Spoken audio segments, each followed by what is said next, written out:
Hey everyone, welcome to another episode of Fancy Schmancy Wino. I'm James, not Jimmy, but I'm guessing you knew that. We've been gone a few weeks. It's been a rough beginning to a new year between travel schedules, some of us playing and traveling and drinking wine. Jimmy, of course, he says training for a new job in New York City, but the pictures on Facebook might imply more playing than training. So we're back again.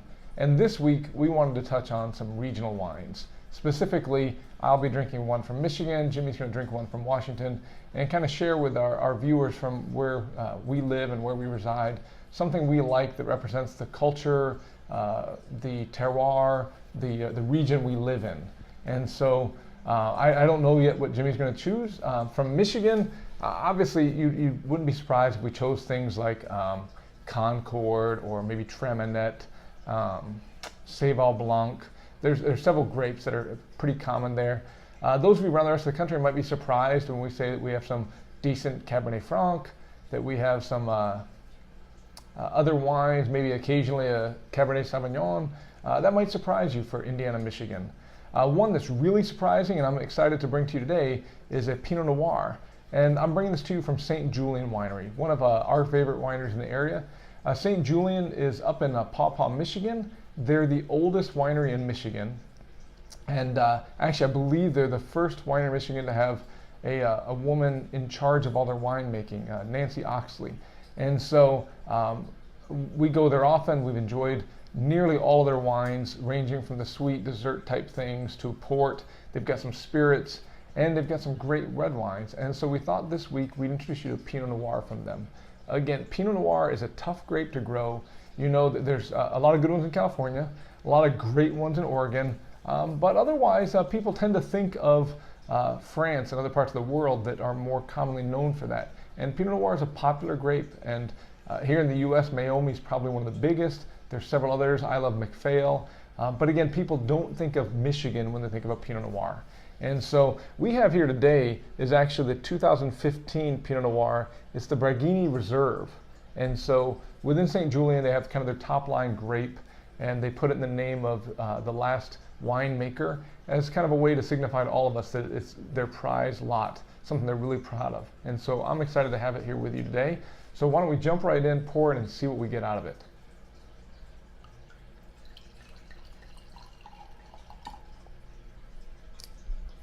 All right. Well, I mean, right away, what I see is kind of a traditional Pinot Noir color. It's kind of got that lighter ruby, maybe lighter garnet.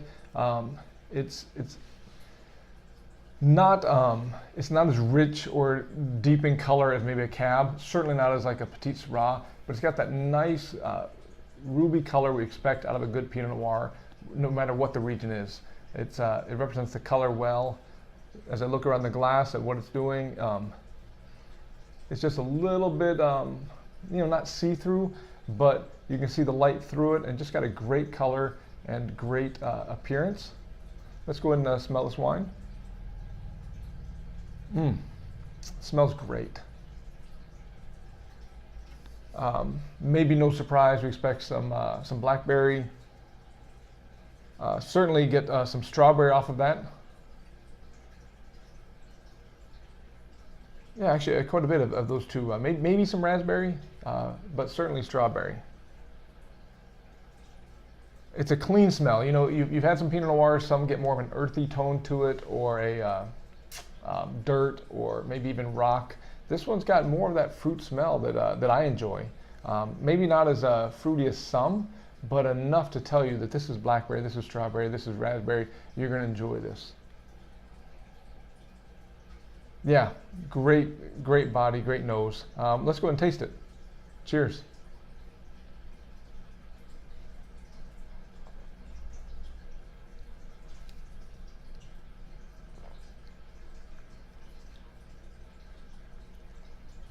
Yeah, what a pleasant wine to drink. Again, that blackberry, that fruit is so much on the taste, on the palate. Right away, you get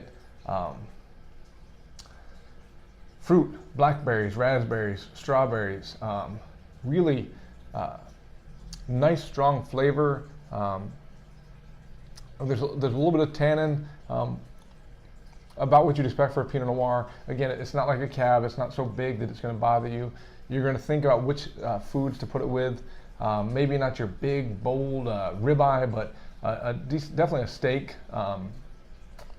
Maybe even some chicken. I mean, it's not so big that I think it would kill the chicken.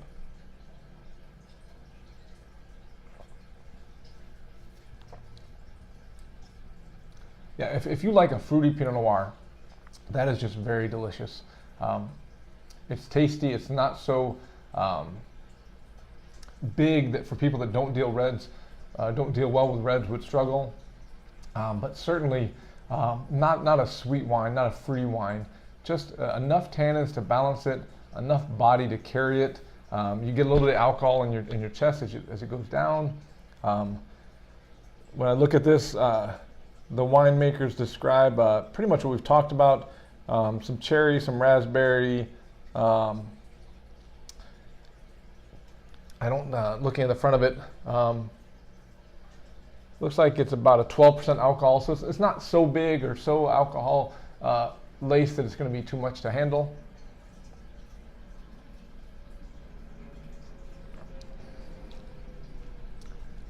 You know, maybe just the slightest bit of vanilla or just a sense of oak on it, enough to know it's there, but it's not oaky. It's not. You're not hiding the fruit flavor of the grapes, and so if you're in this area, if you're in Michigan, Indiana, you certainly want to visit St. Julian. You want to see what it is that they have for us. They've got tasting rooms throughout Michigan. We go to the one in Union Pier a lot. And the one in Paw Paw's has some great people and some great facilities, great wines, love them all. But certainly give their Pinot Noir a shot. Not what you expect from Michigan, Indiana. Nice surprise. Hats off to St. Julian and Nancy for creating a great wine for us. So let's look forward to what Jimmy presents to us on his half of the video. I'm James for Fancy Schmancy Wino, and cheers. Hey there, it's Jimmy with Fancy Schmancy Wino. That's Jimmy, not James. James is at home, probably wondering why he hasn't received this video yet, because I've been slow in sending it. Oops. I'm with you today to drink some wine. Today, Tagaris 2015 Pinot Noir. Excuse me, I'm also here today to wrestle away the kittens that are trying to eat the microphone cable. Which, that was not a useful treat. They're right back. Anyway, hopefully they won't tear the camera down.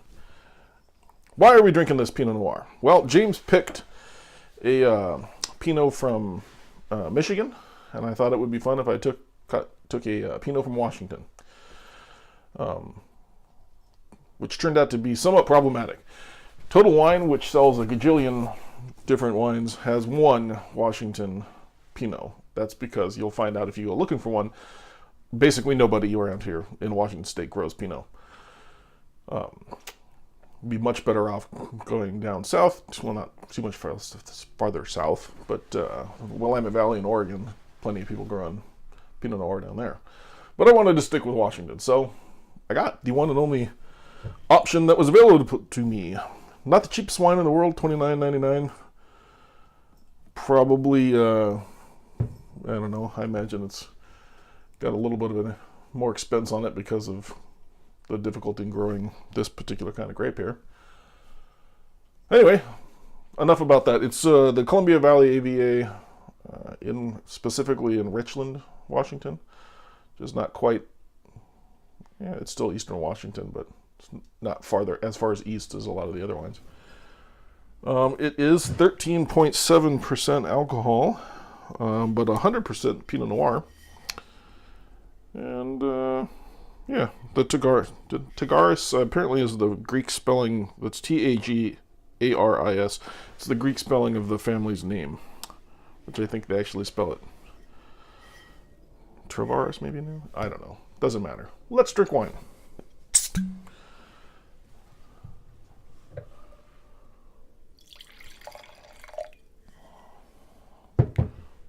Talk about some color here. This is, Well, I mean, it's kind of a garnet, but it's a really light garnet, which, you know, if you've seen Pinot, that they tend to all look this way. Doesn't have as much, it doesn't have any age on it, but it also doesn't have as much of the gold or brown that sometimes you'll see. And kind of wimpy legs on it, but that's not surprising either. That's about what you'd expect. Smell! Smells like Pinot. Smells delicious. Kind of a, I'm going to say cherries and cherries. That's the only thing I get for fruit. As far as spice, it has, you know, the Pinot Noir always has kind of a light, spicy, vanilla kind of vibe to it for me. And that's here too. Pretty typical so far. Pardon me while I wrestle away another cat. Stop that.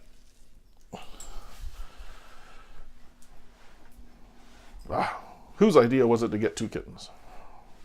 Oh, that was mine. Oops. Anyway, let's taste this wine. See how we like it.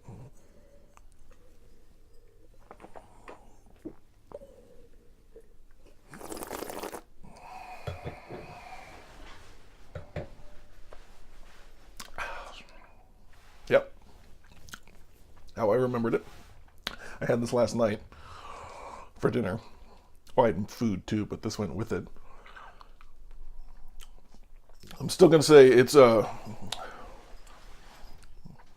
know, I'm sure maybe some other people would get more fruit out of this, but all I'd pick up is cherry. Cherry and maybe a little bit of mystery red fruit. Couldn't put my finger on it. But it is a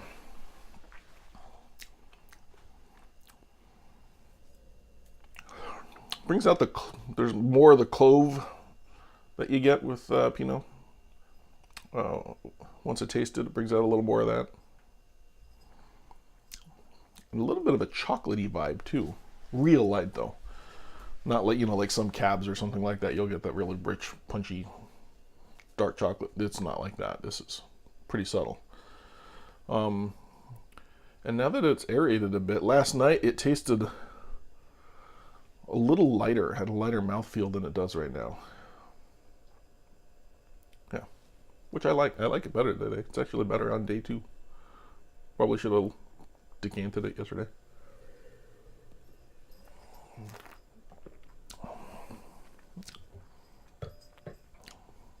Finish is nice.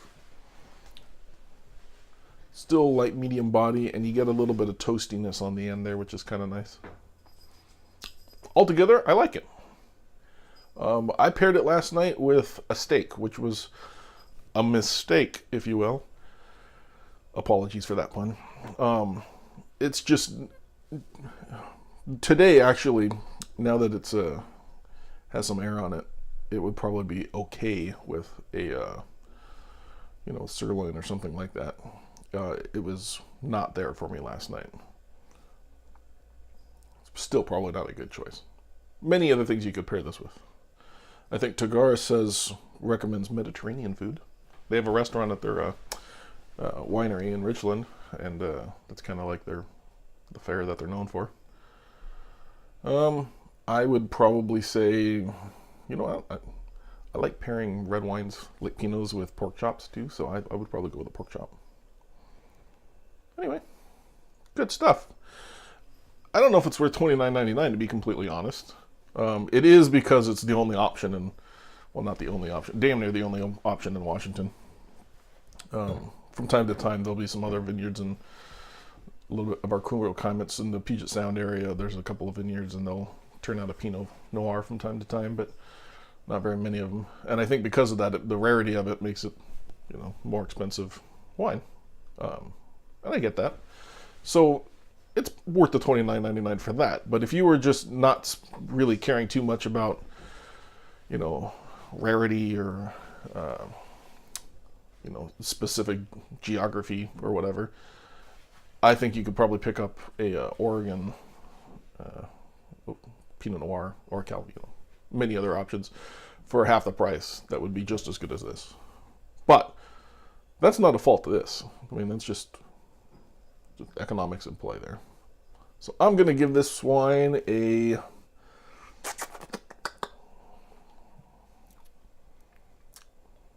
I'm going to go with a B+.